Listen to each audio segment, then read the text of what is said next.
Hello, and glad you decided to join my webinar entitled Designing Your Career. My name is Tricia Grace, and I'm the Career Advisor to the graduates at George Brown College. Just so you know, the content of this webinar is based on and borrowed from a book called Designing Your Career, How to Build a Well-Lived, Joyful Life by Bill Burnett and Dave Evans, who are both design instructors at Stanford University in the US.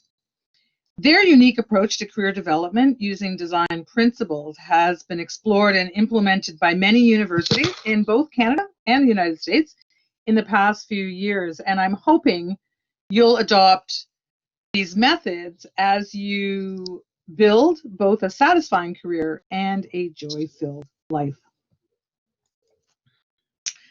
Our learning outcomes for today are to gain clarity on career development, discover the 5 stages of design thinking, understand the concept of building your career. The length of the webinar is approximately 40 minutes, excluding the activities you need to complete. So I've been working with graduates for over 13 years, and I have found that many new grads, after the excitement and anticipation of completing their exams, passing, and attending convocation, go into a bit of a slump. They feel anxiety and stress, fearful of the transition to the world of work, decreased motivation, postgraduate depression. And some of the reasons for this include a sense of isolation from friends and classmates that they once hung out with every single day, a lack of a daily structure, online comparisons to classmates getting job offers, worry whether an employer wants them, will they be able to do the job, and now with COVID-19, the anxiety around the job market. So how long is it going to take is a typical question many grads have around how long it'll take to get work. So what do you think? 1 to 4 weeks? 3 to 6 months?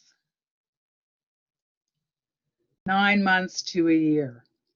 What do you think is the typical length of time it takes a grad to get a job offer? So on average, it takes any new job seeker approximately 4 to 5 months to get a new job once they've started to look for work. But typically for graduates, and this is based on our check-in with grads at a certain period, it seems to take between 3 to 6 months. So B is the correct answer. And it depends on a few factors. Some grads get hired right out of an internship. Some are really ready, so they've had their resume looked at, it's ready, and they've done everything else they need to do to prepare for job search, learn about strategy, they practice their interviewing skills, and others they use their network to make connections. So you might be wondering how many jobs you'll hold in a lifetime. And so, what do you think? A, 1 to 5 jobs in a lifetime? 6 to 10 jobs in a lifetime? 11 to 15? Or 16 to 20? Well, it's actually C. Canadians on average will hold roughly 15 jobs in their lifetime, and 59% can expect to have 2 to 3 different career paths. I personally have had 3 different career paths. I started in marketing communications. I then went into teaching English as a second language. I then went into career advising. So 3 major shifts in my career direction. Some of these, the reason for so many different jobs in one's life is you discover a new career path better aligned with interests and values. You become disillusioned or bored with a job. Lack of advancement or company layoffs also affect the career direction that you choose, the changes to your career. So since the average person changes jobs and even career paths so often, maybe there's too much pressure we put on ourselves to choose that perfect first job. There are other pressures you might experience once you've actually put away the books and start to consider uh, a career direction. So sometimes someone else has made the decision for you. So to enter a program you studied. So, for example, parents who tend to mean well may well have directed you into an area of study they thought you'd be good at, or that would result in a job at the end of your studies. A survey of 2,000 parents done by studyfinds.org, they said they want their kids to start thinking about careers by age 5. So really super young. And that can definitely put a stressful external force on you if you have been directed by someone else, and then you're in a situation where you feel like you have to perform. Perhaps you had a short-term goal of just getting a diploma or degree. You didn't really know what you wanted to study, but were told that you had to enter college or university, so you took something that seemed vaguely interesting or you thought wouldn't be too hard. Maybe, was your career choice based on the possibility of a big paycheck or your status in the community? Typically, if you go after only a career with big dividends, chances are you may not be happy if it's not a good fit with who you are and what brings you a true sense of happiness or purpose. And so this is a pressure upon yourself. Sometimes we just don't have enough information to make an informed choice. You learn about a career title typically early on when thinking about careers, and unless you take the time to research thoroughly, you may not have the information to fully understand what's entailed in a particular career on a daily basis. And when you do, that's when you realize it's really not what you expected.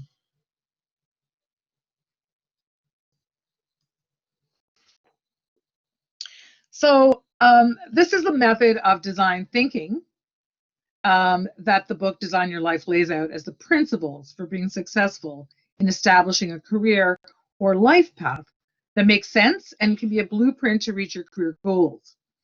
I'll start by introducing some strategies for generating insights, reframing problems, and identifying questions that you might have about creating a career path. Finally, you're going to want to prototype, then test something out to see if it's going to work. And this is really the final phase and a fundamental step in imagining a path or paths that you want to choose.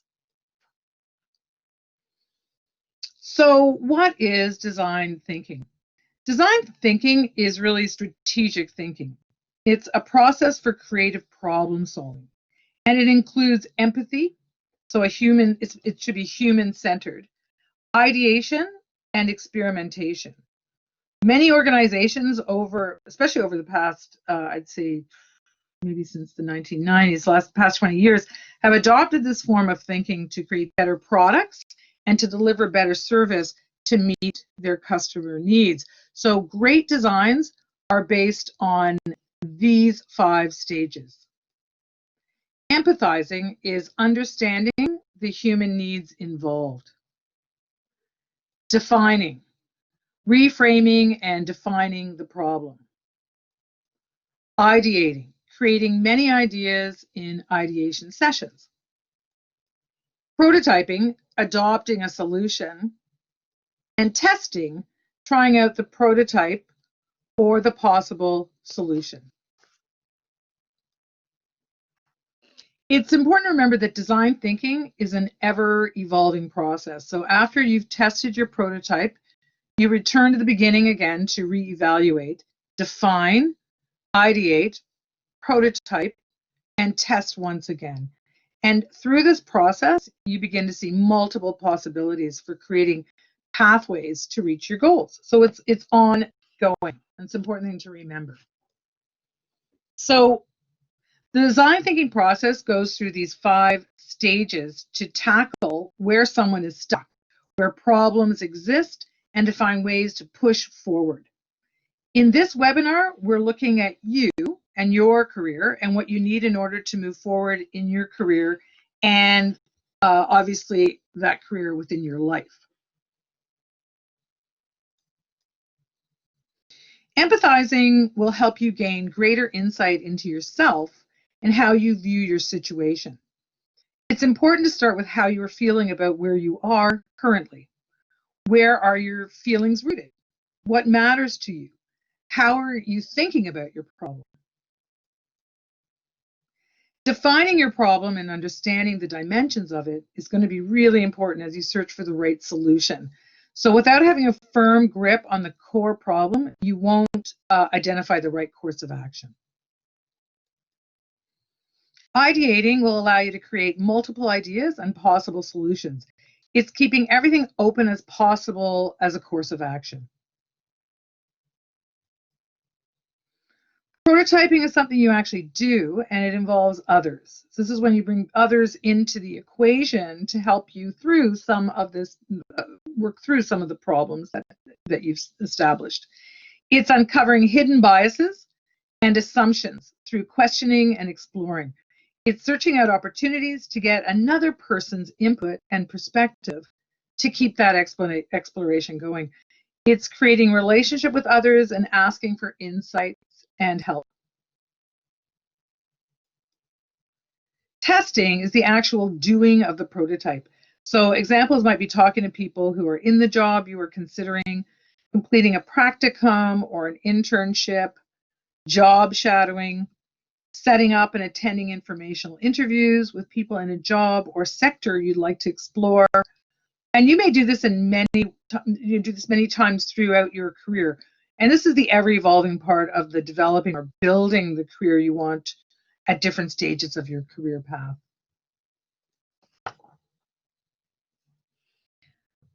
A well-designed career or life takes work, but it pays off hugely. So many benefits come from taking control of what you want your life to look like, and that includes in a large part how you want to develop your career. These 5 designer mindsets will contribute to the success. Be curious. It opens up opportunities to learn new things and explore possibilities. Don't close yourself off by bringing judgment into it. Bias to action. Commit yourself to the process of testing out ideas in order to move forward. If something doesn't work, try something else. Accept failures as part of the process that's going to get you closer to success. Reframing. So look at your problem in different ways until you get unstuck. What's a different approach? What's a different solution? Awareness is to be mindful of the process you are engaged in. What activities are energizing you and which are depleting you? How are you feeling about the process? Why are you getting stuck at certain points? You'll learn a lot about yourself if you're fully engaged in the process. Radical collaboration. The principle of design is that it's collaborative. So you're going to want to bring a lot of people along on this journey of yours. The radical part is that you search out people who have had different experiences, have different perspectives from yourself to get a wider perspective.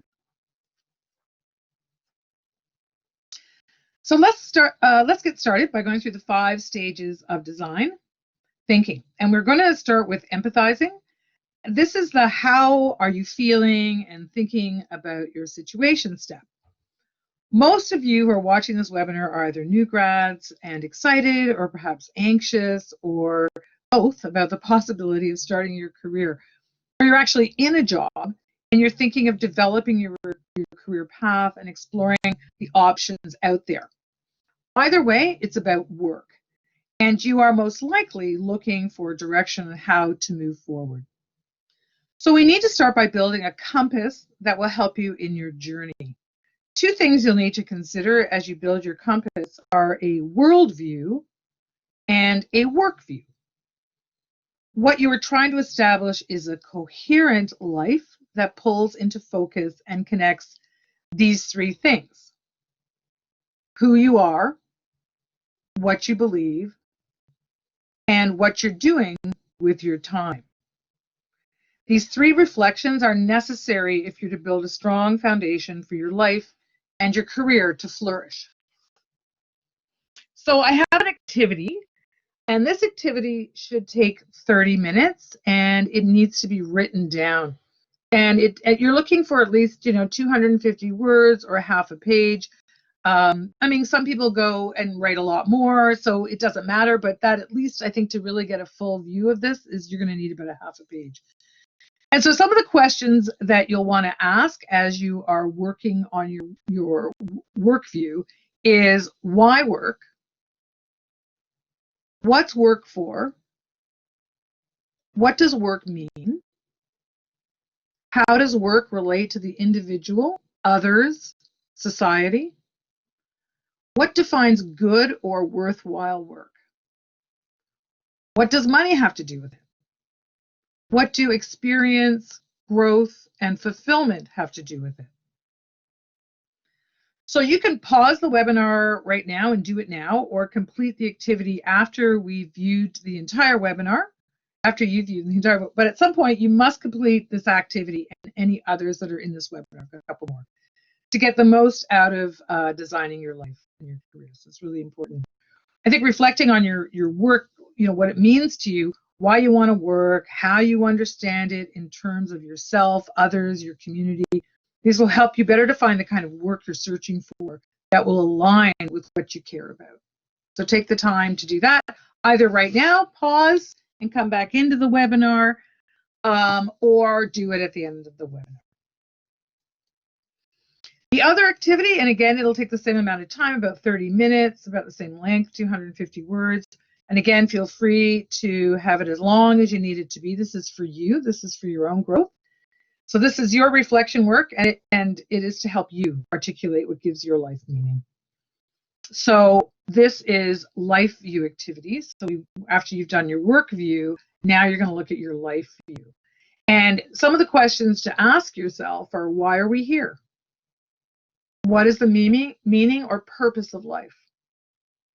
What is the relationship between the individual and others? Where does family, country, and the rest of the world fit in? Is there a higher power, God, or something transcendent? And if so, what impact does this have on your life? What is the role of joy, sorrow, justice, love, peace, and strife in life? And I know these are big questions, but they are questions that we don't often get a chance to pause and reflect on. And these questions that you pose to yourself are going to help you get a greater sense of who you are and how you see the world, and will help you define a career path that is truer to who you are. So again, having a foundational understanding of our personal worldview, it really grounds us. I read somewhere to imagine a tall, strong tree that is kept in place by roots that run deep.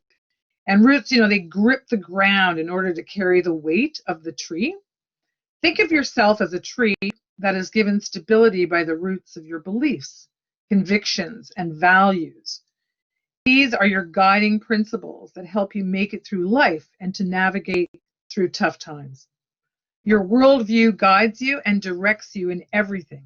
And so it's really important to define it as you make your career decisions. Again, you can pause the webinar at this point and spend that 30 minutes completing the activity, or come back to it after we're done.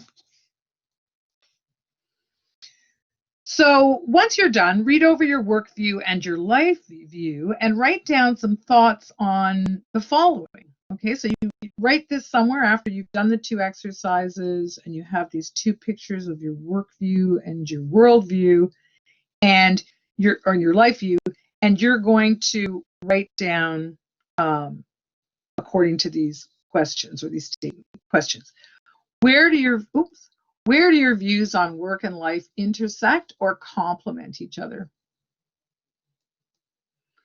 Where do they clash? Does one drive the other, and how so? What are your thoughts on this, and how does it impact you? This is the exercise that tends to be the most enlightening as you pull together a vision of where you want your career direction to go. By finding congruency or agreement in your work view and life view, you'll increase your own clarity and ability to live a consciously coherent, meaningful life, where the most important parts of your life are aligned according to your values. In the book, Design Your Life, How to Build a Well-Lived, Joyful Life, which is by the authors, as I mentioned before, Bill Burnett and Dave Evans, where all my references and activities, they all come from them. They refer to this exercise as finding your true north. And once your compass is established, you will now be set in a direction that no matter how you stray from the path, will always realign back to your true north, your roots. Reflecting on our work view and life view gives us a better understanding of ourselves. It builds empathy for others, for ourselves, and defines what holds meaning for us as we search out a career and life that will bring us joy, which is what we all hope for, right? But it doesn't happen by accident. It has to be thoughtfully created. It's really building the life you want and building the career you want. Figuring out what the problem is and why you aren't getting to where you want to be is the defining stage of design thinking. So think about, what is the problem or challenge you've been thinking about related to your career or your life? What dysfunctional beliefs do you hold about the problem, and how are they impacting you? So a problem statement lays out the specific challenge you'll address. So when you're thinking about your particular problem, it should be human-centered, broad enough for creativity, yet specific enough to provide guidance and direction. It should also be well thought out, actionable, and tangible. Design thinking is a solution-based framework. So the focus is on coming up with as many ideas and potential solutions as possible. So here are some examples of problems people express when thinking about their career. You might relate to these or have your own challenge that you're dealing with. I'm unsure of my career direction. I want a career that balances work and family responsibilities. I don't have a career passion. I want to find a job that is meaningful. I feel like I'm at a dead end. I want to work on a small, awesome team of people that love their jobs.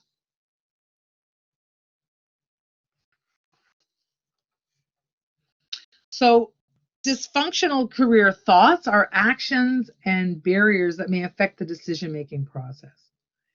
They can be irrational expectations, they can be misconceptions and irrational beliefs. These thoughts can negatively affect our achievement, motivation. Usually these thoughts don't come out of nowhere. Either, the person has experienced something or they have heard something, and this idea has been reinforced. So here are a few examples that I've heard from grads from time to time. You too may have thought this way at some point. I have to be passionate about something to go in the right career direction. Choosing my first job will define the rest of my career. It doesn't matter what you know, it's who you know. There are no good jobs out there.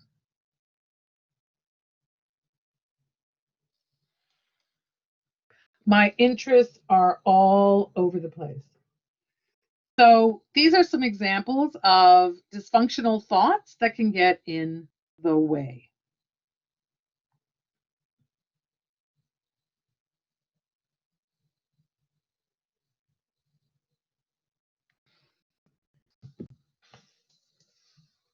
Oh, nobody will ever want to hire me. There's another one. Sorry. So these thoughts are very typical dysfunctional thoughts and can get in the way of our moving forward.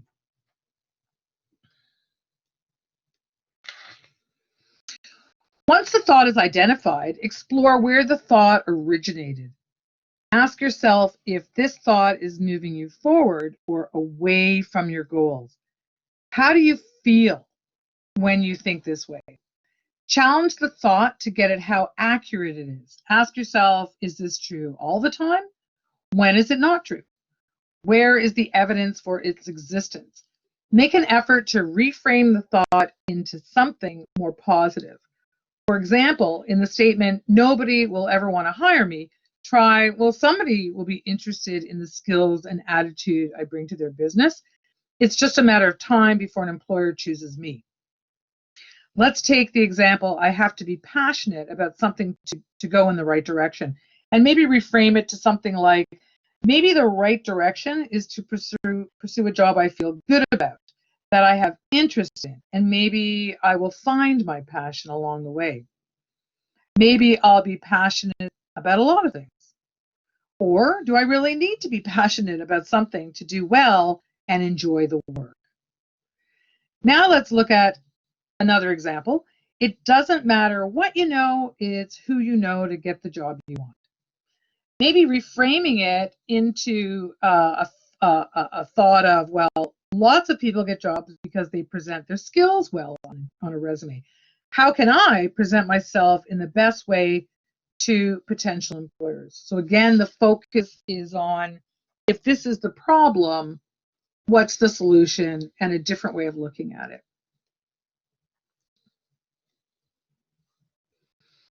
Some things to remember as you move into the ideation stage is to take a deep breath.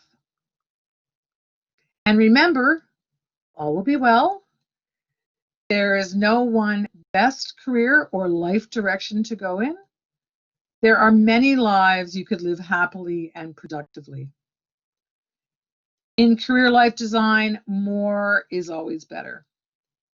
More ideas equal new insights. So ideation is the exciting stage. You get to consider lots of solutions to your problem. At this stage, you go for volume. Go beyond the obvious solutions and apply innovative ideas.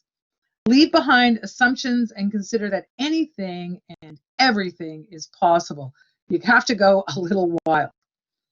So let's look at an earlier problem mentioned in slide 17 as our example. I'm unsure of my career direction. So how can you get more clarity? Who is doing a job that you think is really cool? Who's doing a job that they love? Can you connect and set up a meeting and ask them about their work and how they got to where they are? Can you volunteer somewhere of interest and kind of test out the work environment? Just try it on. Can you job shadow someone for a day? Think of your career in reverse. What do you want your career to be giving to you in 20 years' time? And that is giving to you. What do you want it to have to start to give you in 20 years' time? What would success look like? So, what do you need to have done 10 years before that time? Now go back to what you need to have done or achieved 5 years before that 10-year mark. What you need to have accomplished in 2 years as you move to that 5-year point. And lastly, what can you be doing now to accomplish those things at the 2-year mark? And write this all down. It's really important to keep track of these thoughts and to set some goals and activities for yourself. Nothing happens all at once. It happens really step by step or bit by bit. There's an old saying, how do you eat an elephant? One bite at a time. Now, we never want to chow down on an elephant, but the point is that any huge, seemingly insurmountable problem needs to be broken down into achievable chunks. Ideation lets you define the chunks. So as you prepare to create some ideas around your challenge, it's important to change up your environment. It might mean standing up to think if you're spending a lot of time sitting. It might mean going into another room if you're always in the same room. It might mean going outside if you're always inside. Change of scene will shake things up a bit and get the thinking muscles moving.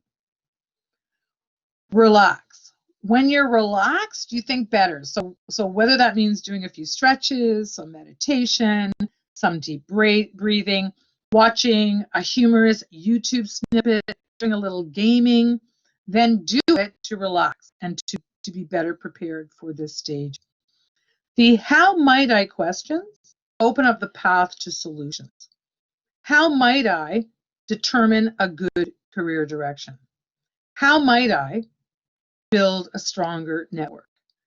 How might I do better in the interview? How might I build my communication skills based on whatever your challenge is? You want to get some questions going that are centered on that.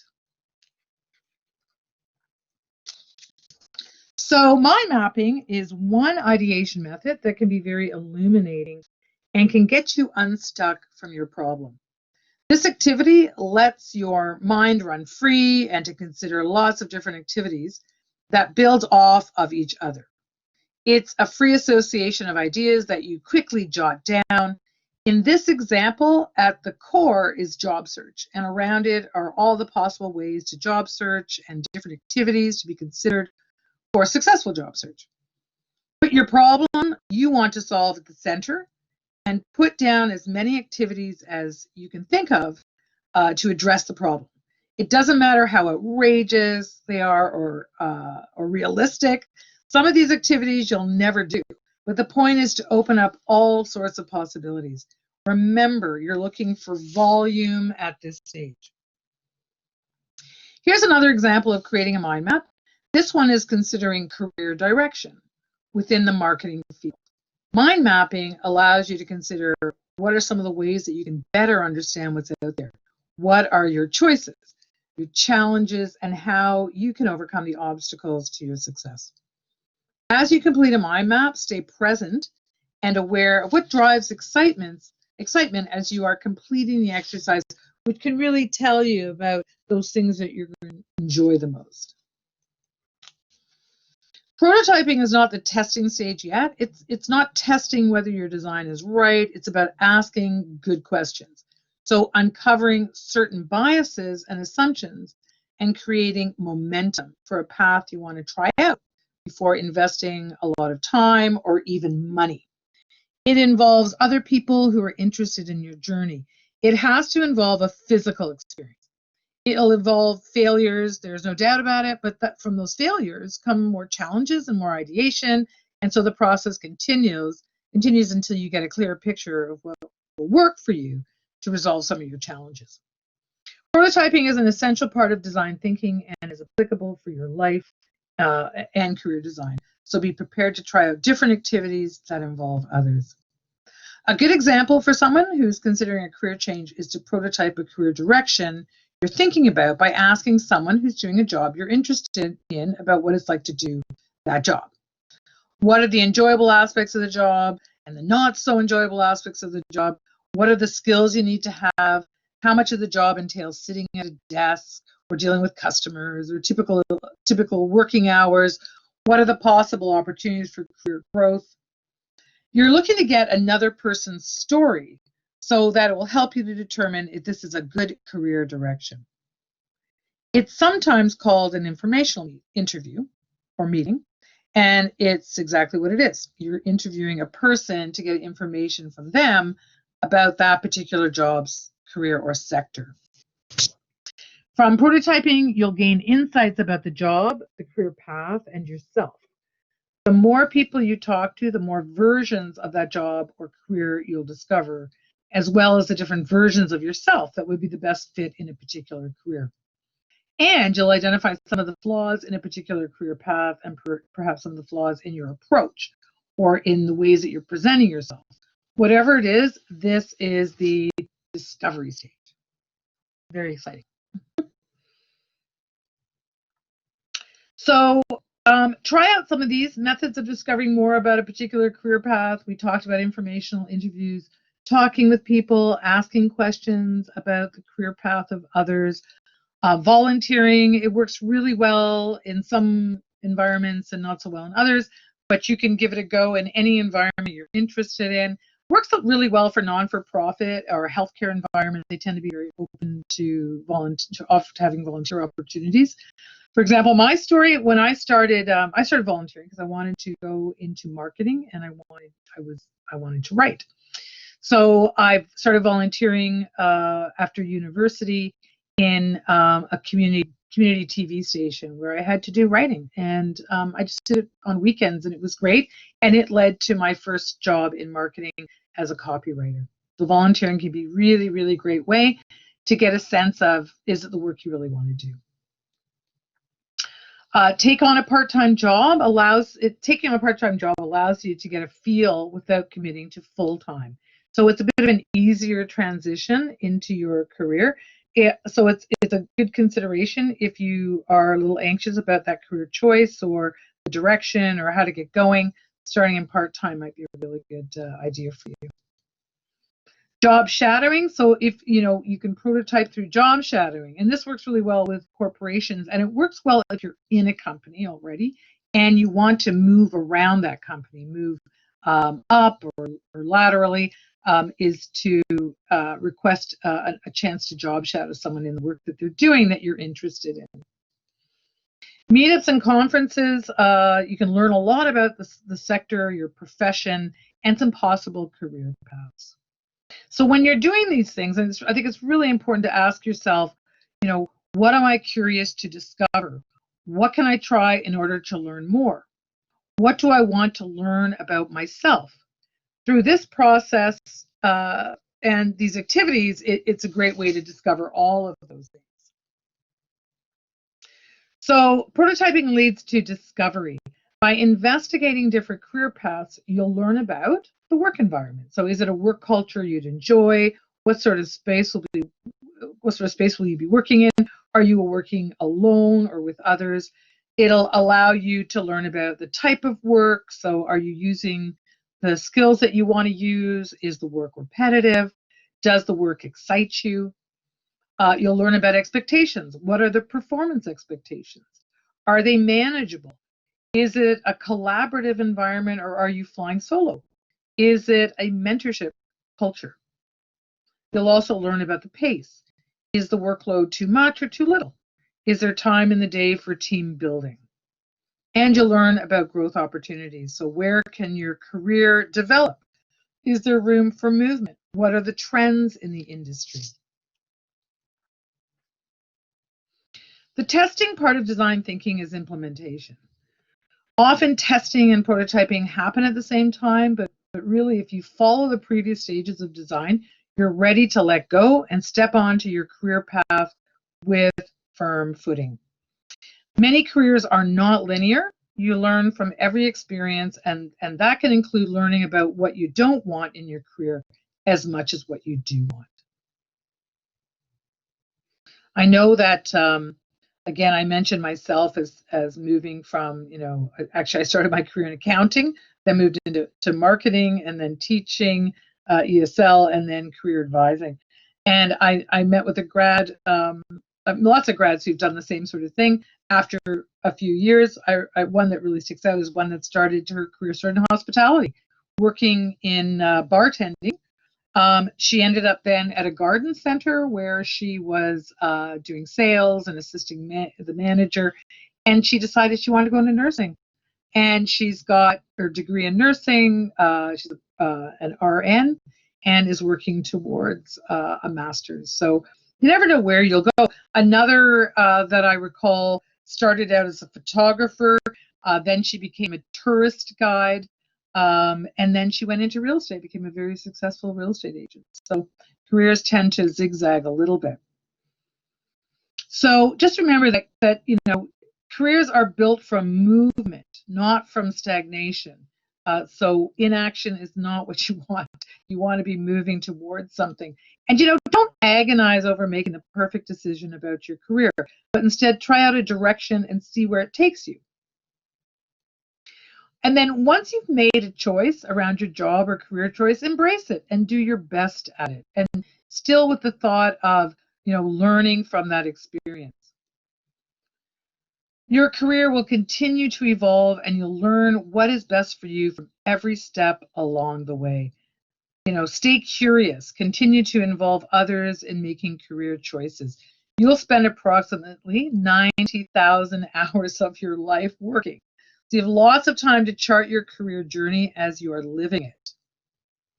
The most important thing, don't give up. So identify your challenges and find ways to navigate around them by applying design thinking to every problem. So I'll end with the wise, inspirational words of Dr. Seuss from his famous book, Oh, the Places You'll Go. You're off to great places. Today is your day. Your mountain is waiting, so get on your way.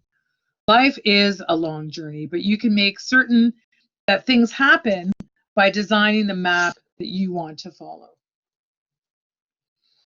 Again, this webinar content is based on the book Designing Your Life, How to Build a Well-Lived and Joyful Life by Bill Burnett and Dave Evans, both of Silicon Valley, both Silicon Valley innovators and Stanford University design educators. I highly recommend you reading it as it gives a much deeper look at what has been presented in this webinar with additional useful activities. Thanks for watching this webinar, and I hope you found it useful as you manage your career and build the life you want. Feel free to reach out to me at tgrace@georgebrown.ca. That's tgrace@georgebrown.ca if you want to have an additional session with me regarding your career development. Stay well and all the best.